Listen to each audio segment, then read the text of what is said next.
what are the things that you nerd out about in your life? What are the things that you're obsessed about? What are those things that drive you to get up early in the morning, or to go the extra mile, or to do something completely ridiculous because you enjoy it so much?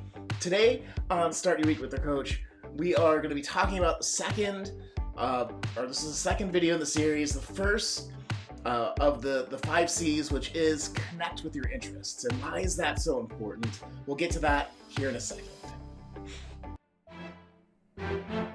Start your week great. Start your week with a coach. I'm your host, certified high performance coach, Sean Butner, and we're going to talk about something that'll help you advance in your life this week. So let's go.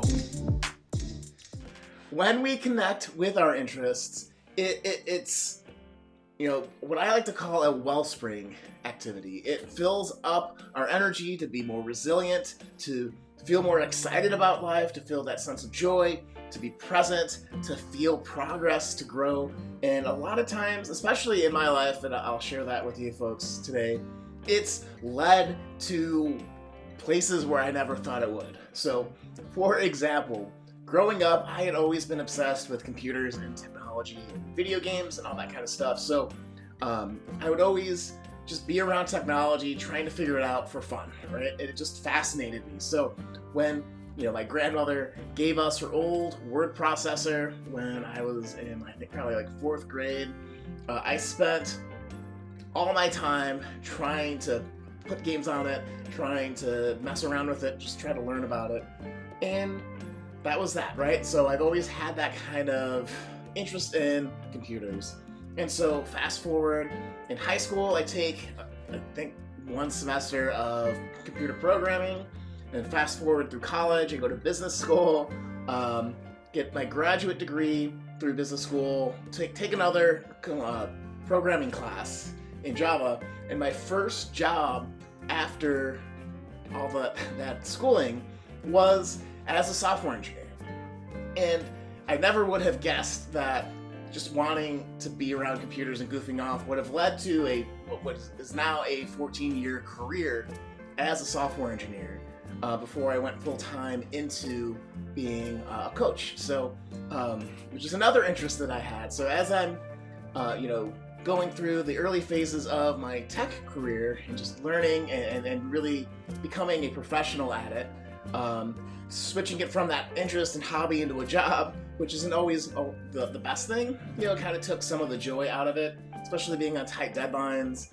But because I, had a broader experience than a lot of the folks that, went to school for computer engineering, and I could bring some different skills to it, right?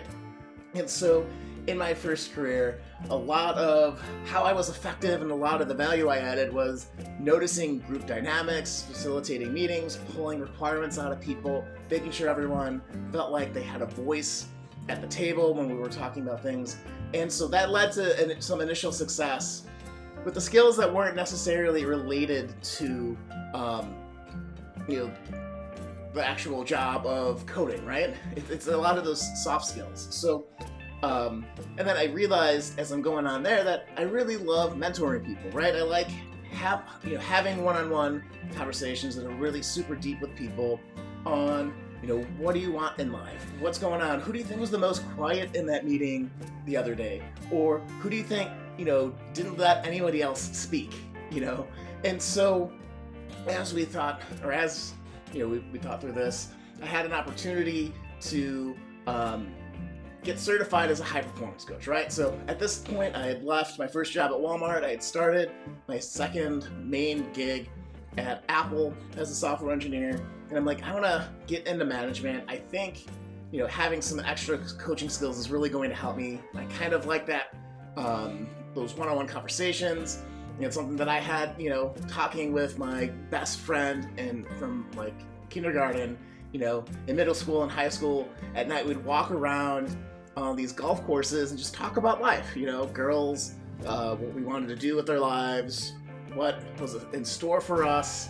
There was no topic that was off limits, and it's some of the most fun times that I've had. So fast forward again, certified as a coach, thinking I'm going to get going to management, in a technical role, but I fall in love with the work. It reminds me of those times on the golf course and the impact and the conversations. It's just something that lights me up, right? And to this day, when I talk with a potential client, when I actually talk with one of my clients, when I talk with any of my friends and we get into what we want in our life, it's the best day ever, right? It's the best experience. I crave this type of thing. And so if I can do that every day, it's a good day every day. So that's kind of not where I thought I would end up, right? I found that out in my career as a technical person, in software.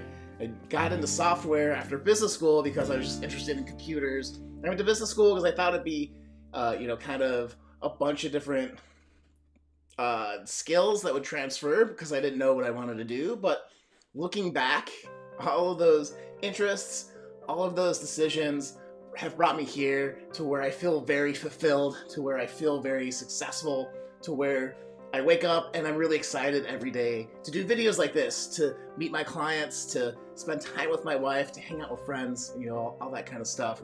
And that's the power of following your passions, following your missions, following the things that are interesting to you and pull you, and you think about all the time, right?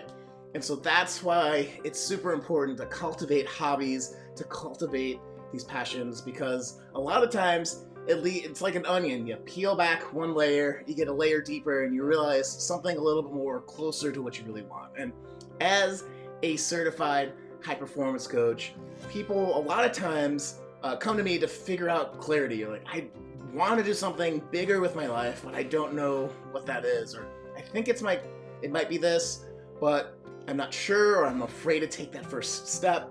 And so, this is a lot of my work, is helping people identify what makes them happy, identify what is interesting to them, identifying the things that they nerd out with in their lives, and then helping them figure out how to add more of that into their life. Because if all you do is work and you don't cultivate these things that fill you up, that really help you, just feel like a human being, it can be really miserable, and I don't want that for you. So, okay, that said, with the first C of the 5 C's of the Meaningful Revolution framework is, cultivate your interests. I have 5 questions for you on what can help you figure that out and add more of it into your life, right? So the first question number 1 is, what activities, interests, or hobbies give you the most happiness each day or each week? So what are you doing consistently? Is it, you can see the guitar behind me right now. So I like to play guitar. That's another interest that I have. I like, messing around with computers. I like, the coaching stuff is now my career, but, I could talk about that all the time. I love talking and having conversations with people where they're passionate and you get to figure out, why is this so fascinating to you? What are those things for you? What is so fascinating? What is your catnip? What is, drawing you? And while you do it, you just light up and you feel invincible, or you feel in flow.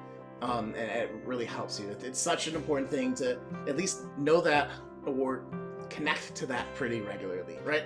And are you doing that each day or each week, right?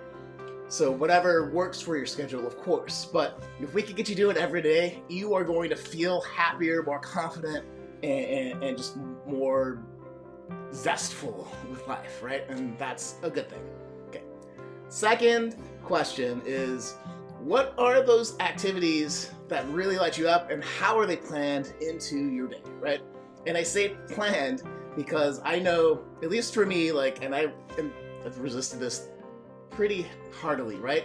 But I live and die by my calendar. So if I don't have rest and relaxation on my calendar, it's not going to happen because it's not a priority. It's not gonna, my systems aren't going to ping me to say, hey, it's time to take a break.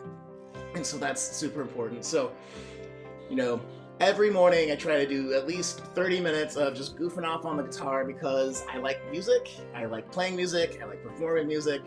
My neighbors probably don't hear, but that's okay. That's something I do for me to kind of get into the day, to get pumped up, to get, feel that sense of excitement, again, that sense of connectedness, that sense of I did something that was exciting. So how are those planned into your day? Third question is, who could you talk to about your hobby or interest or mission this week, right? And is it, going over minute details with your friends? Is it finding a community of musicians that you meet, in your community or in your neighborhood pretty regularly, or online, or wherever that is for you?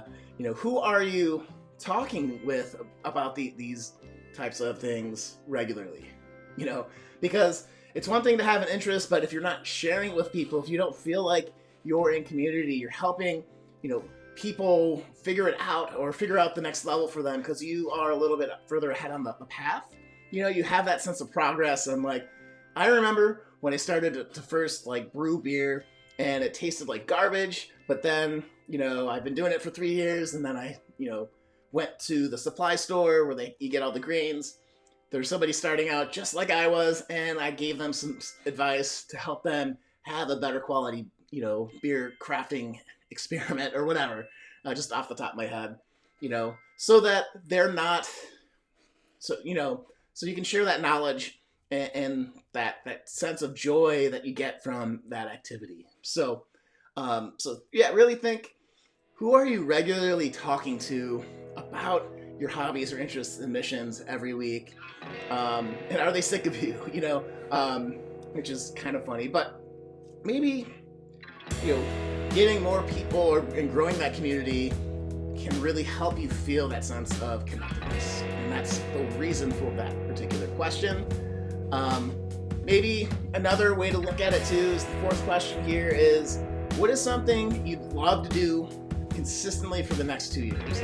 Maybe you're like some of the people that I work with who I call them creative types, and all they do is have 500 million things that they want to get accomplished every day. And so every day it's a new idea, but it's a new car to chase. And what ends up happening is you have so many different things, you haven't really focused in on one thing to really get that sense of progress again, to get that sense of community, to see if you actually really love it or not, right? I think, and there's nothing wrong if you're that type of person, so I'm not trying to say you only have to pick one thing forever, but I find if you can go deeper into a topic in about a year or two time span, that you develop some mastery, you get some of that, it helps you in different areas of your life too. I learned when I was learning how to make candy, when I do this other thing that I needed, I can borrow this technique and help to cross-pollinate. But you really want to stick with something for a while to feel accomplished.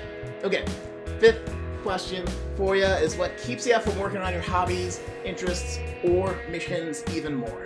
And this is what gets in the way of it. It's well, maybe I work 5 jobs, and so I just, I'm in survival mode. I don't have time to paint. I don't have time to, roast coffee or whatever the interest is.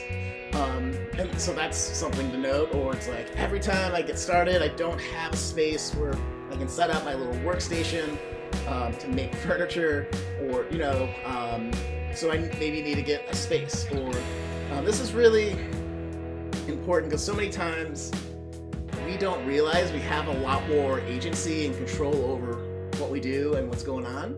So this is just kind of help tease out anything that maybe is holding you back, or a lot of times it's there's nothing really standing in the way of me, adding a little bit of gardening time every day, especially during the spring and summer.